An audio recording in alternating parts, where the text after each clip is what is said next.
नमस्कार, मैं विकास आप सभी को अपने YouTube चैनल पे स्वागत करते हैं। दोस्तों, एनटीपीसी का जो वैकेंसी आ चुका है रेलवे एनटीपीसी का, ठीक है, एनटीपीसी। और एनटीपीसी का जो सिलेबस है, एक मिनट इसका कलर चेंज कर लेते हैं। रेलवे जो एनटीपीसी है,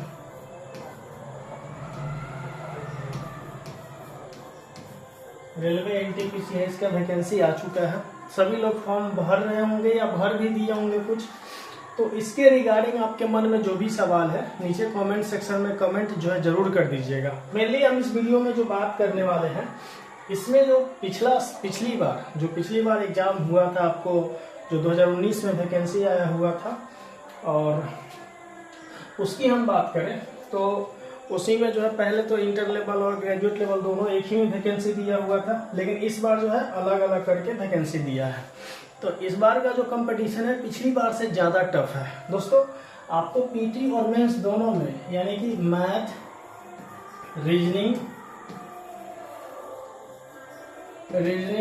और जीके जीएस, ये 3 ही पोर्शन है जो आपको जो है नौकरी दिलाएगा। इसमें से भी जो है मेन आपका जो 2 पोर्शन है, एक मैथ का और एक रीजनिंग का। बाकी जीके जीएस का जो पोर्शन है वो आपको सबसे ज्यादा जो फोकस करना है करेंट अफेयर्स पे करना है, और जो स्टैटिक जीके है वो है, जो भी है। मेनली आज हम जो बात करेंगे, इस पे जो हम बात करेंगे वो आपको मैथ और रीजनिंग पे बात करेंगे इस वीडियो में, ठीक है। वैसे रेलवे से रिगार्डिंग आपके मन में जो भी क्वेश्चंस होगा, जो भी सवाल होगा, नीचे कमेंट सेक्शन में जरूर जो है डाल दीजिएगा। नेक्स्ट जो है उसके ऊपर जो है वीडियो बनाएंगे। सबसे पहला चीज कि इसमें जो है आपका मैथ का जो लेवल है, पहले वाला मैथ तो पूछता नहीं है, एकदम छोटा छोटा क्वेश्चन वैसा तो पूछना नहीं है। अब क्वेश्चन का लेवल जो है बहुत ही अच्छा टफ कर दिया है। अब जैसे पीटी में आपका 30 क्वेश्चन पूछेगा, पीटी की बात करें, और मेंस की बात करें तो इसमें आपका 35 क्वेश्चन मैथ का पूछेगा, और मैथ और रीजनिंग दोनों का वही है, ठीक है। तो ये आपका मेन जो होता है 30 नंबर मैथ और रीजनिंग, और 35 नंबर ये मेंस की है। तो ये 60 नंबर और इधर जो है 70 नंबर, ये आपका मेन एक तरह से कहिए कि नौकरी को ये सिक्योर करता है, ये दोनों पोर्शन। और इसके बारे में एक चीज बता देते हैं कि जो पिछला बार में जो ग्रेजुएट लेवल यानी कि लेवल 6 का जो एग्जाम हुआ था, उसमें बहुत ही अच्छा, मतलब टफ क्वेश्चन आपको, वैसा अभी जो एग्जाम जो भी है, जैसे आप देख रहे होंगे सीजीएल का एग्जाम हो गया, एसएससी वगैरह हो गया, उस सबसे जो है ना टफ क्वेश्चन जो है पूछा हुआ था एनटीपीसी का जो एग्जाम हुआ था उसमें। तो आपको दोस्तों जो बेसिक जो भी पढ़े होंगे या जो भी ऐसे पढ़ते होंगे, और दूसरा चीज आपको जो भी पढ़े होंगे उसको ना एडवांस लेवल तक ले जाने की जरूरत है। आप ये मत सोचिएगा कि सिर्फ जो है बेसिक पढ़ करके और आप जो है जॉब ले लीजिएगा, ऐसा जो है ना यहाँ पे कम से कम नहीं होना है। जैसे हम आपको बताते हैं, सबसे पहला काम क्या करना है कि PYQ जो क्वेश्चन है, प्रीवियस ईयर जो क्वेश्चन है, पिछला बार में जो पीटी और मेंस में जो आया हुआ क्वेश्चन है, पीटी में तो मान लीजिए देखिए 30 क्वेश्चन में अगर पीटी में आ रहा है तो 30 क्वेश्चन में से मोटा मोटी 15 क्वेश्चन तो सब बना लेता है। जो भी एक अच्छा स्टूडेंट है वो 15 से 20 क्वेश्चन, 25 क्वेश्चन भी बना लेगा। लेकिन यहाँ से ऊपर जाने के बाद मतलब टफ हो जाता है, और यही आपको जो 5 नंबर है ना, 25 तो आप बना ही लेते हैं। इसके ऊपर जो 5 जो क्वेश्चन बनाता है, यही आपको जो है रिजल्ट देता है, ठीक है। तो इसमें क्या है कि ये आपका पीटी और ये मैथ और रीजनिंग दोनों का वही है। इसमें आपको बहुत डिफरेंट टाइप का क्वेश्चन मिलेगा। ऐसा क्वेश्चन मिलेगा कि हो सकता है कि आप पिछले कई वर्षों में वैसा क्वेश्चन नहीं देखे होंगे, ठीक है। दूसरा है मेंस की, जहां तक बात है तो मेंस का जो लेवल होगा भाई एकदम फारू लेवल होता है। हम ग्रेजुएट लेवल एनटीपीसी की बात करते हैं, जिसमें आपको डायरेक्ट जो है एसएम का जो पोस्ट है, स्टेशन मास्टर का जो पोस्ट है, या कमर्शियल क्लर्क, या उसको अभी नाम चेंज कर दिया गया है, वो सब का जो पोस्ट है, या गुड्स गार्ड का जो पोस्ट है, ट्रेन मैनेजर, ये सब का, ये सब एकदम जो है ना आपको फारू क्वेश्चन पूछेगा। ठीक है, फारू कहने का मतलब है कि जितना ज्यादा आप अपना लेवल बढ़ा सकते हैं, जितना आपके पास क्षमता है, जितना भी क्षमता है भाई उतना लगा देगा, तब जाकर के जो है ना ये वाला जो है आपको ये 35, 70 नंबर में आप अगर यहाँ पे 60 नंबर यानी कि 55 से 60 नंबर जो है ला सकते हैं। और ये 55 से 60 नंबर ला देते हैं तो आधा यहाँ पे जो है नौकरी है सिक्योर हो जाता है। और एक तो नॉर्मलाइजेशन का खतरा रहता है,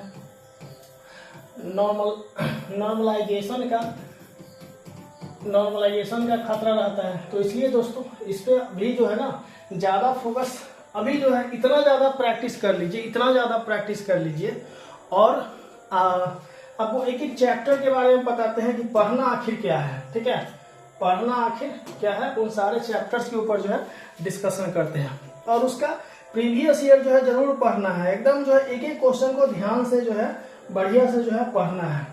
ठीक है, और दूसरा चीज है कि तो ये हम आपको जितना हो सकता है हम आपको सहायता करेंगे, जो भी कहिएगा वो हम अपने साइड से जो है आपको सहायता कर देंगे।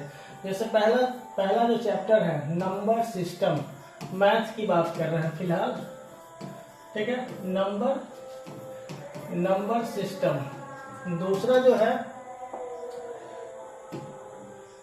नंबर सिस्टम, क्या हो गया भाई, एक्सपोर्ट, ये सब पिल्लू जो है उड़ता है ना, कहीं कहीं बैठ जाता है। और ये बोर्ड इतना जो स्क्रीन टच, इसका स्क्रीन इतना शार्प होता है कि वो जो है स्कैन कर लेता है। Number system. दूसरा चैप्टर है डेसिमल्स। तीसरा चैप्टर है आपको फ्रैक्शंस। ठीक है, अगला चैप्टर है एलसीएम HCF। ठीक है, जितना चैप्टर लिख रहे हैं ना इतना ही आपको पढ़ना है, इससे ज्यादा आपको फोकस नहीं करना है। और इसको जो है जो भी आपको सिलेबस में है उसी को जो पढ़ना है और पूरी शिद्दत के साथ इसको जो है पूरा कंप्लीट करना है। Ratio and proportion.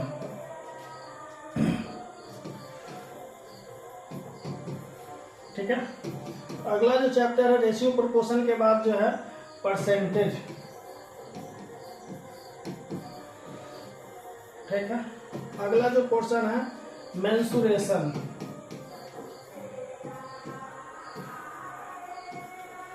इसमें आपको एडवांस मैथ भी पढ़ना है। आपको जितना भी सहायता चाहिए होगा, जैसे आपको कोई चैप्टर में अगर आपको प्रॉब्लम है आप कमेंट कीजिएगा, हम आपको जो है उस लेवल का पढ़ाएंगे जो आपको एग्जाम में एनटीपीसी में पूछता है। ये नहीं कि हम छोटा छोटा बेसिक लेवल का जो है वो चीज हम इग्नोर कर देंगे, क्योंकि हम खुद जो है ना बनाते हैं तो उस हिसाब से आपको बताएंगे कि जिस हिसाब से जो है आप क्वेश्चन को जो है डील कर सकते हैं। मेंसुरेशन के बाद है टाइम एंड वर्क। आपको मैथ में क्या क्या चीज बढ़िया से करना है, क्योंकि बिना मैथ का जो है आपका एग्जाम निकलने वाला नहीं है। उसके बाद है टाइम एंड डिस्टेंस।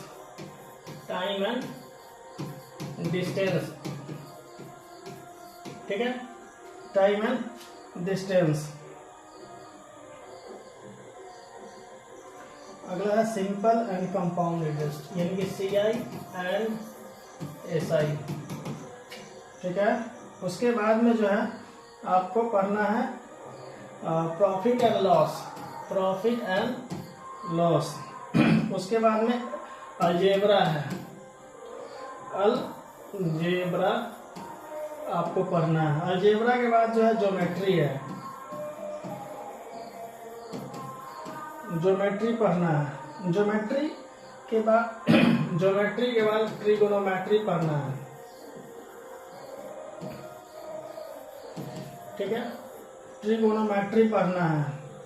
उसके बाद में स्टैटिक्स पढ़ना है।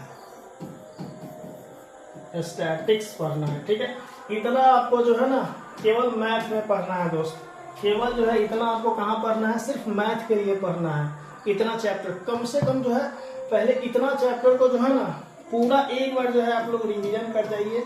और प्रीवियस ईयर क्वेश्चन जितना सारा पूछा हुआ है, जितना सारा आप देख रहे हैं उसमें, वो सारे प्रीवियस ईयर को जो है मेंस का बनाइएगा।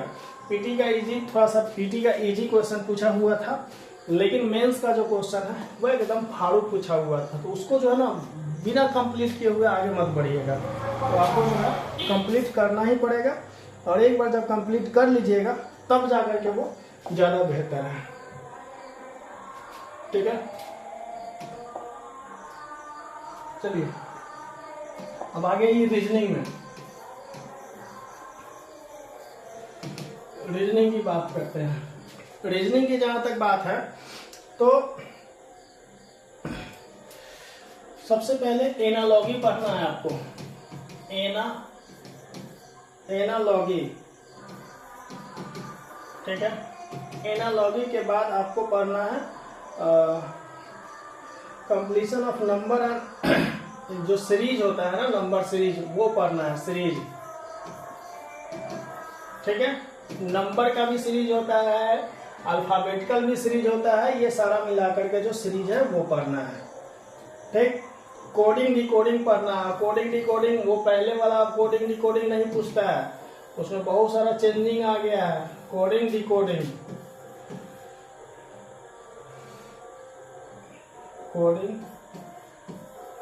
Coding decoding. अगला जो है कोडिंग और डिकोडिंग के बाद जो आपको पढ़ना है मैथमेटिकल ऑपरेशन। मैथमेटिकल ऑपरेशन, ठीक है।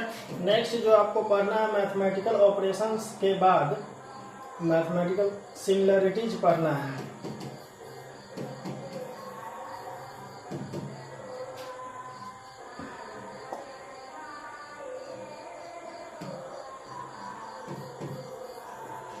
ठीक है, अरे यार क्या हो रहा है। सिमिलरिटीज हो गया। सिमिलरिटीज के बाद में जो आपको पढ़ना है सिमिलरिटीज एंड सिमिलरिटीज, ठीक है, एंड डिफरेंसेज है, डिफरेंसेज है, ठीक है। उसके बाद जो है आपको सिमिलरिटीज और डिफरेंसेज के बाद जो है रिलेशनशिप पढ़ना है, यानी कि ब्लड रिलेशन इसी को बोलते हैं, रिलेशनशिप। अगला जो पढ़ना है रिलेशनशिप के बाद जो आपको आगे जो पढ़ना है एनालिटिकल रीजनिंग पढ़ना है। एनालिटिकल रीजनिंग पढ़ना है। एनालिटिकल रीजनिंग पढ़ना है। एनालिटिकल रीजनिंग के बाद जो है एनालिटिकल जो रीजनिंग है उसके बाद आपको जो पढ़ना है वो सिलोजिज्म पढ़ना है, ठीक है।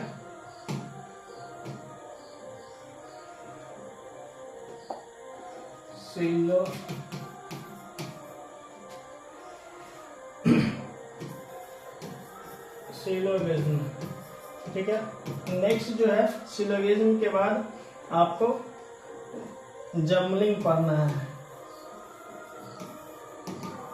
जमलिंग, देखिए पजल जो है हमेशा अच्छा पजल जो है एग्जाम में पूछ रहा है। एनटीपीसी के एग्जाम में पिछला बार पूछा हुआ था, तो इस बार भी पूछेगा। पजल को जो है ना डेली प्रैक्टिस में लाना है, क्योंकि पजल से ही मतलब 2 पजल पूछ दिया तो 3 पजल पूछा, चाहे 1 पजल पूछा, तो आपका उसी में जो है ना टाइम खा जाता है। ठीक है, जम्बल हो गया, जमलिंग हो गया। उसके बाद जो है ये कहाँ बढ़ जा रहा है पिल्लू ये सब।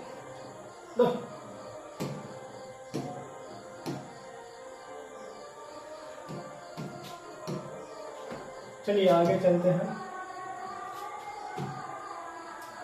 जमलिंग के बाद में जो है, ठीक है, वेन डायग्राम पढ़ना है। वेन डायग्राम पढ़ना है, ठीक है, वेन डायग्राम पढ़ना है। वेन डायग्राम के बाद जो है पजल पढ़ना है। पजल पढ़ना भाई बहुत इंपॉर्टेंट पार्ट है, क्योंकि हर एग्जाम में जो है पिछले बार हर जितना शिफ्ट में एग्जाम हुआ है सब में पजल पूछा है, डाटा सफिशिएंसी पूछा है, ठीक है। उसके बाद में स्टेटमेंट एंड कंक्लूजन पूछा है।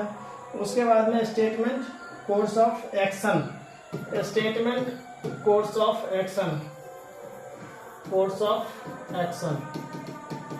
ठीक है। आपको मैथ और रीजनिंग के लिए सोचना नहीं है दोस्त, जहां भी आपको दिक्कत होगा कमेंट कीजिएगा कौन सा चैप्टर में आपको प्रॉब्लम है, कहीं भी जो भी दिक्कत होगा हम वहां पे जो है आपको तैयार है आपको बताने के लिए, आपको सजेस्ट करने के लिए, ठीक है। आगे है डिसीजन मेकिंग मैप्स,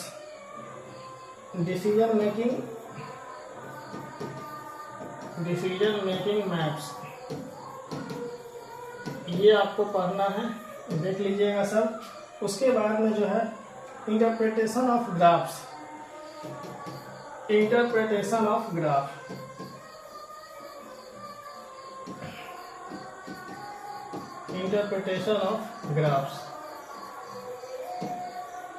इतना आपको ना रीजनिंग में पढ़ना है। तो दोस्त बहुत ही रास्ता बहुत ही कठिन है, उसके लिए आपको बहुत अच्छी तरह से बढ़िया से जो है मेहनत करने की जरूरत है। तो हम आपसे तो यही कहेंगे कि आप लोग को जहां भी प्रॉब्लम हो, जिस चैप्टर में प्रॉब्लम हो, या हम एक सीरीज जो है ला सकते हैं डेली जो है ना 10 क्वेश्चन जो प्रीवियस ईयर उस टाइप का, मतलब अच्छा क्वेश्चन का जो है ना डेली 10 क्वेश्चन जो है ला करके आपको जो है पढ़ा सकते हैं। लेकिन उसके लिए नीचे कमेंट कीजिएगा, वीडियो को शेयर कीजिएगा, कम से कम 1000 जो है लाइक्स अगर आ जाएगा इस वीडियो पे तो हम स्टार्ट कर देंगे आपको मैथ जो है पढ़ाना। और वो नहीं, आपको एकदम टॉपिक सिलेक्टेड क्वेश्चन बताएंगे, ये नहीं कि हाँ हम अलग से भी जो क्वेश्चन लाएंगे वो सेलेक्ट करके लाएंगे, बढ़िया क्वेश्चन जो होगा उसी को जो है यहाँ पे बताएंगे, ठीक है दोस्त।